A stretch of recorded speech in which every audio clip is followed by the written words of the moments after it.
You ever get that feeling, like when you're putting in the work, really going at it, trying to reach a goal, but it's just not happening? Yeah, I think everyone knows that feeling. It's like you're pushing and pushing, but nothing's budging. Kind of like when you're trying to melt an ice cube. You keep adding heat, you're putting in the effort, but it doesn't look any different. Until suddenly, boom, it melts. Exactly. James Clear, he calls this the plateau of latent potential in his book, Atomic Habits. Makes a lot of sense, right? All that work, it's not going to waste. It's building up, just waiting for the right moment to break through. And it's not just like a fun fact. It's incredibly powerful to remember that, especially for folks like our listeners, always looking to learn and grow. Right. Even when you can't see the results right away, all those efforts are adding up to something big. So that's what we're diving deep into today, how habits actually work, using Atomic Habits as our guide.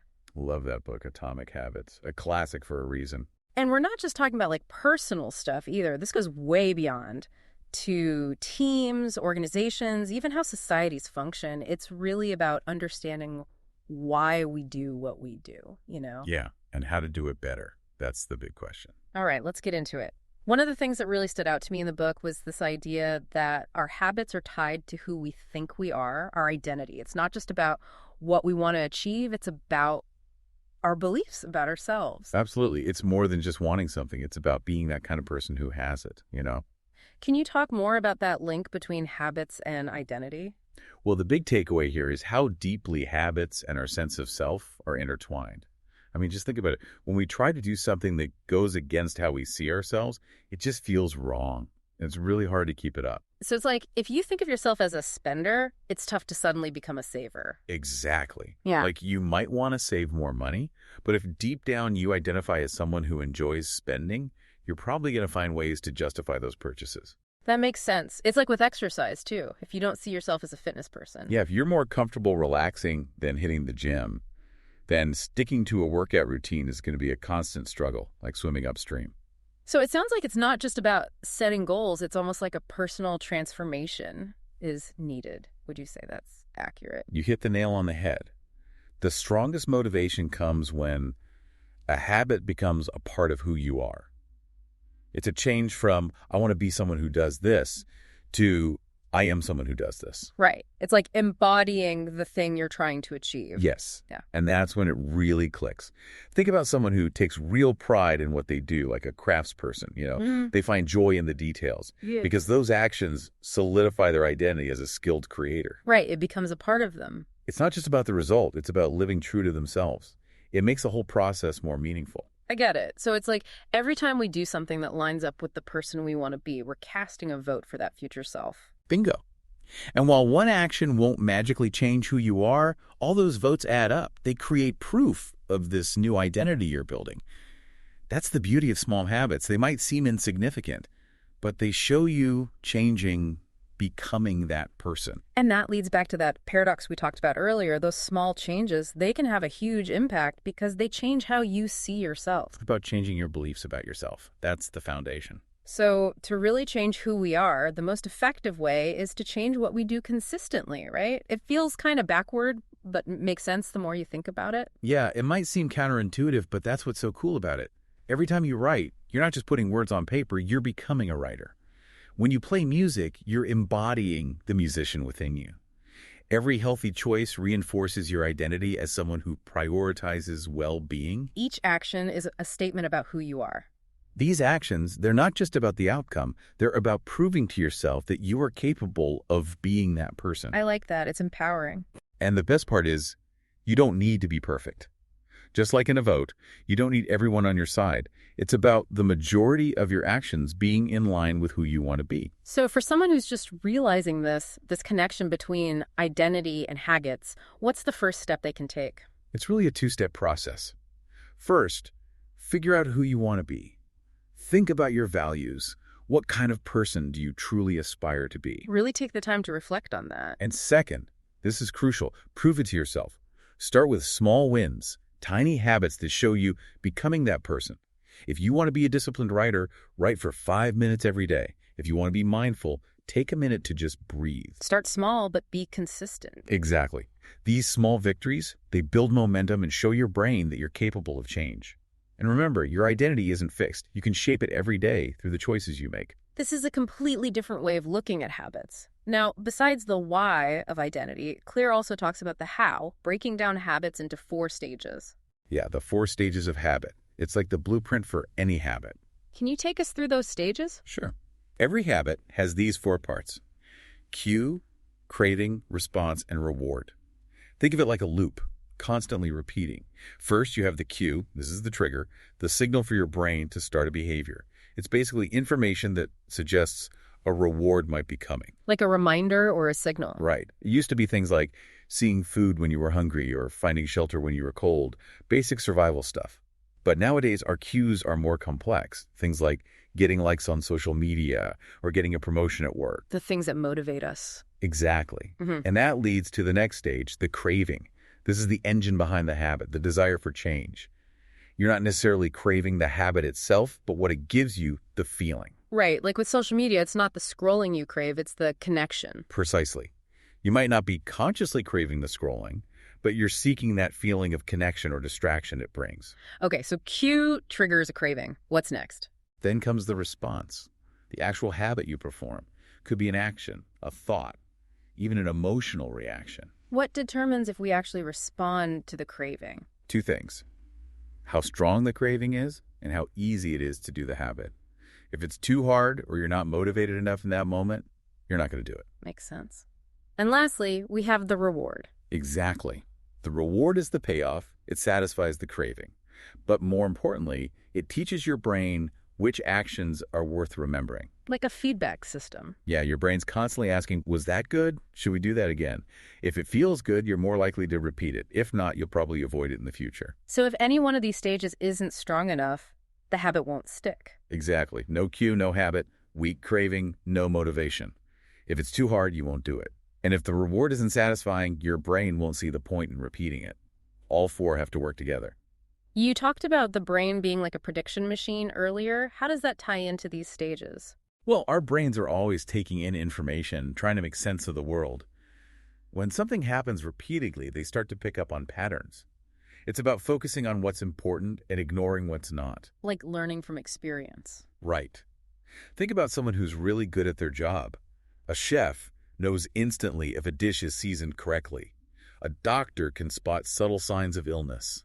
Their brains have learned to link certain cues with specific outcomes. It's intuition built on experience. Yeah. And that's how automatic habits form. We encounter a cue, our brain predicts a reward, and we go on autopilot, doing the habit without even thinking about it. But those automatic habits, they can be good or bad, right? Exactly. And that's why it's important to become aware of them, to bring those autopilot actions back into our conscious control so we can decide if we want to keep them or change them. So how do we do that? How do we become more aware of our habits, especially the ones we do without thinking? Clear suggests a few simple but powerful techniques. One is called pointing and calling. Sounds funny, right? Right. But it's used in places where mistakes can be really serious, like in aviation or surgery. Basically, you say out loud what you're doing at key moments. So you're bringing attention to the action. Right. It might seem silly, but it forces you to think about what you're doing instead of just going through the motions.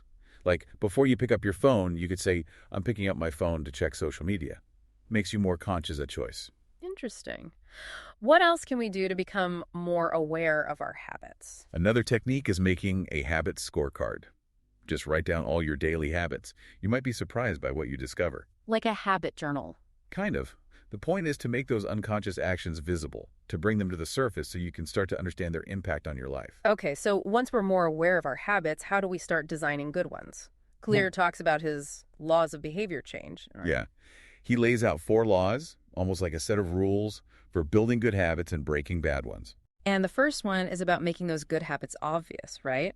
Which goes back to the cue stage we talked about earlier. Right. The more obvious a cue is, the more likely you are to notice it and start the habit loop. So it's about being deliberate and setting intentions. Yeah. And there was this cool study done in Britain back in 2001 that shows how powerful this can be. They looked at people trying to get into the habit of exercising.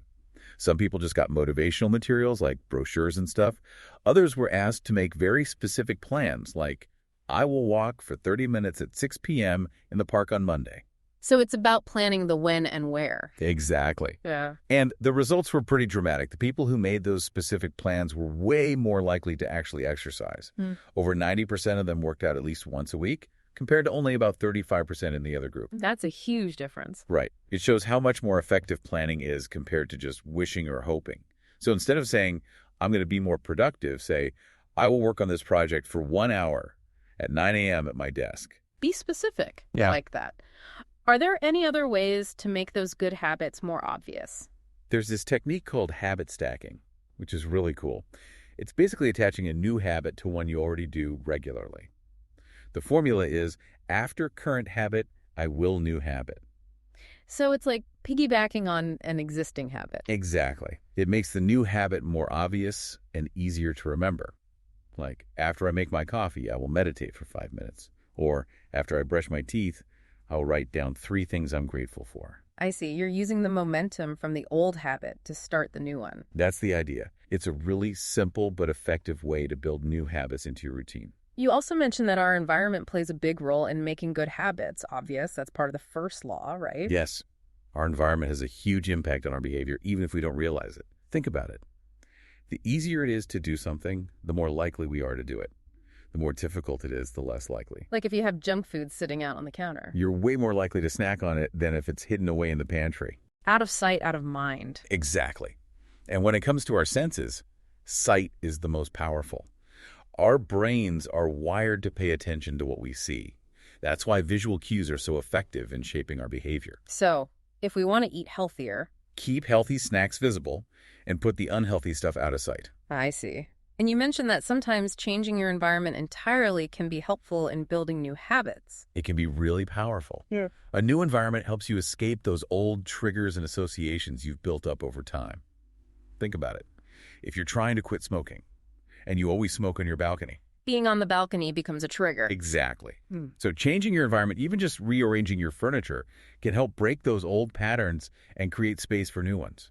And you talked about a study on heroin addiction in Vietnam War veterans that was really eye-opening. Right. They found that when soldiers who were addicted to heroin came back home, most of them just stopped using. Why? Because their environment changed. The cues and triggers they associated with heroin weren't there anymore. So it wasn't just willpower, it was the lack of those environmental cues. Exactly. It shows how powerful our surroundings are in shaping our habits, both good and bad. So sometimes it's not about being stronger, it's about being smarter about our environment. It's about setting yourself up for success, making those good habits easy and those bad habits harder. Which brings us to the third law, making good habits easy. Exactly. The easier something is to do, the more likely we are to do it. It sounds obvious, but we often forget this when we're trying to build new habits. We try to change too much too quickly. It's like we expect overnight transformations. Right. But sustainable change is about making small, gradual adjustments. It's about reducing friction, removing those obstacles that make it harder to do the right thing. So instead of relying solely on willpower, We can design our environment to support our goals. Think about it like those super efficient Japanese factories. They organize everything to reduce wasted effort. streamline the process. Exactly. We can apply that same thinking to our lives. If you want to exercise in the morning, lay out your clothes the night before. If you want to read more, keep a book on your bedside table. Make the good habit the easy choice. I love that idea. Make it easy. You also mentioned the 2-minute rule, which sounds almost too simple to be effective. It is simple, but that's what makes it so effective. The idea is to break down any new habit into a tiny action that takes less than 2 minutes to do. So instead of aiming to run a marathon, You start by just putting on your running shoes.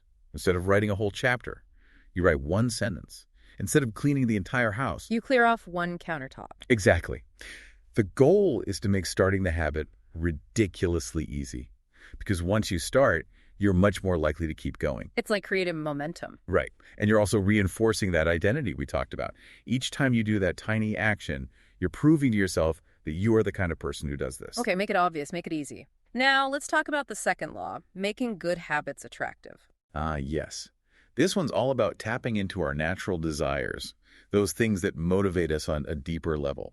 Because let's face it, we're more likely to stick with something if we actually enjoy it. It has to be appealing. Exactly.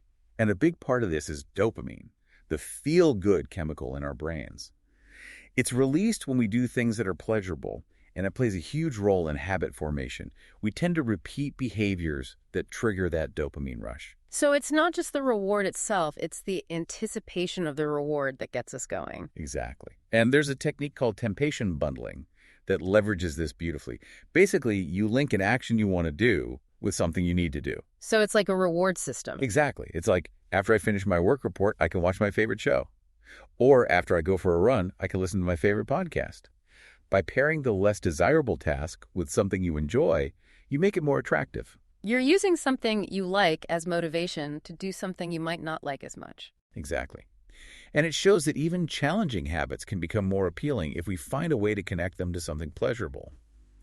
The story of those chess prodigy sisters, the Polgar sisters, is a great example. Wow. Their training was intense, but they were raised in a way that made chess itself really enjoyable for them. So they associated the hard work with something positive. Right. And that made all the difference. And, another really important factor in making habits attractive is social influence. We tend to do what the people around us are doing, especially if we admire or respect them. Like peer pressure, but in a positive way. Exactly. It's like if everyone in your circle is health conscious, you're more likely to adopt healthy habits yourself. And it goes beyond our immediate circle, too. We're also influenced by the larger culture we're part of. Like social norms. Exactly.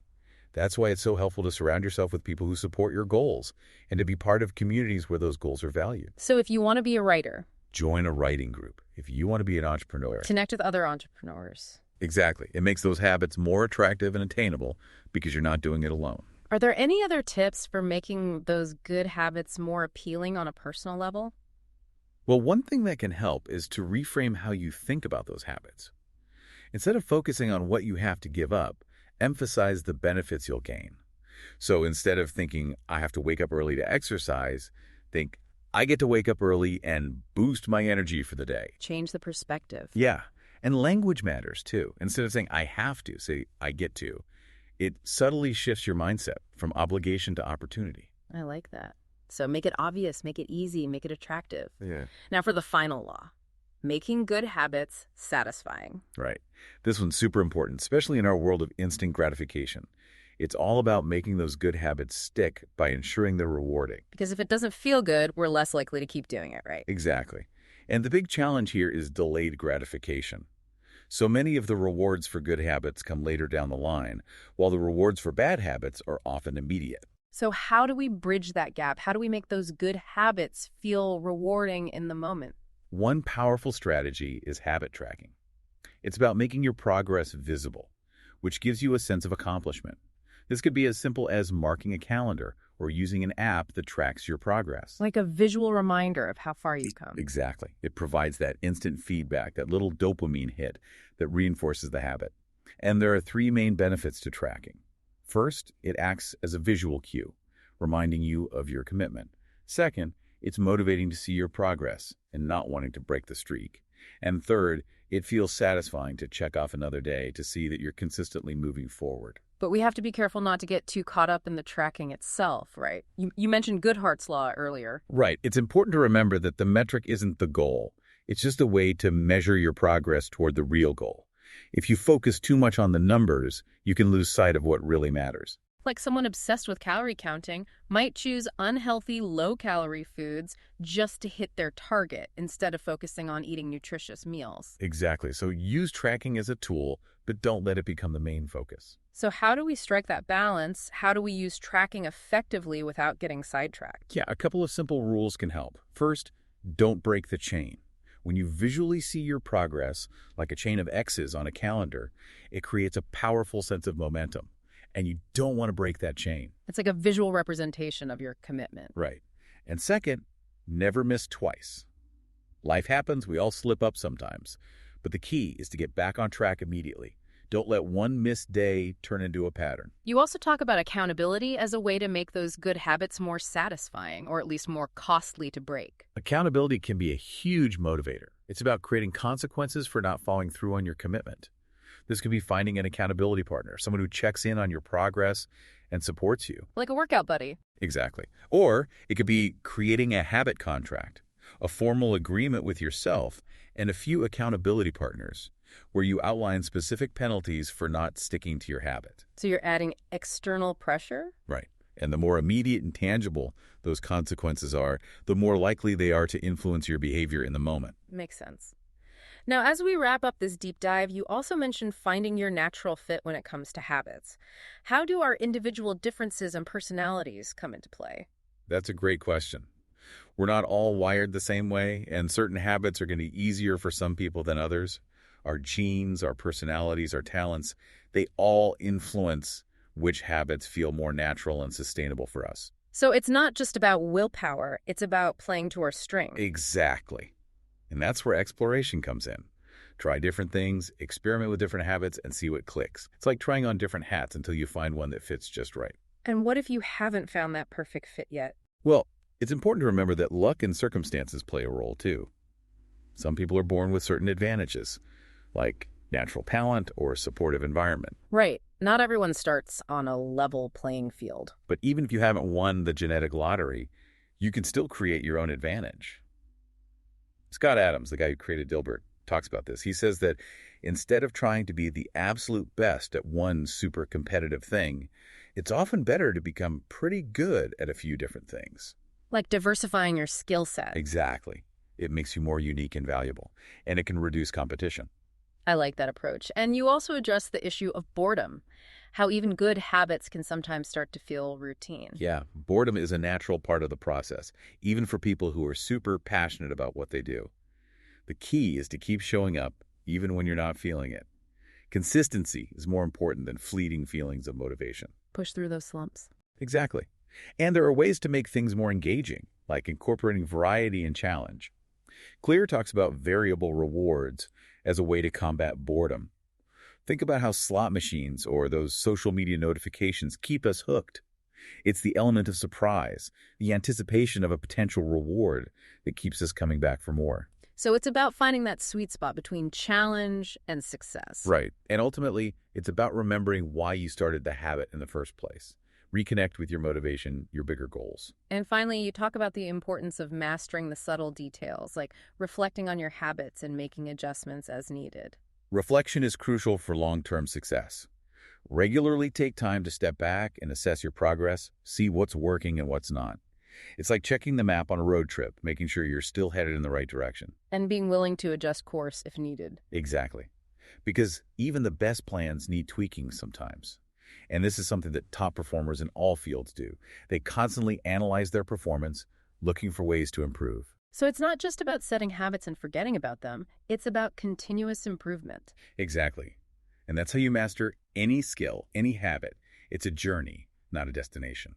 Well, this has been a fascinating deep dive into the world of habits. We've covered a lot of ground today, from the link between habits and identity to the 4 stages of habit formation and the 4 laws of behavior change. Yeah, we talked about making those good habits obvious, attractive, easy, and satisfying. And we touched on the importance of finding your natural fit and embracing the process of ongoing reflection and adjustment. It's not just about adopting a bunch of techniques. It's about understanding how habits work on a deeper level and using that knowledge to become the best version of yourself. So for our listeners out there, I want to leave you with this question. What's one aspect of your identity you want to strengthen? And what's one small habit you can start today to move in that direction? Think about how you can make that habit obvious, attractive, easy, and satisfying. And remember, small changes, consistently applied, can lead to big results. Thanks for joining us on this deep dive. Until next time.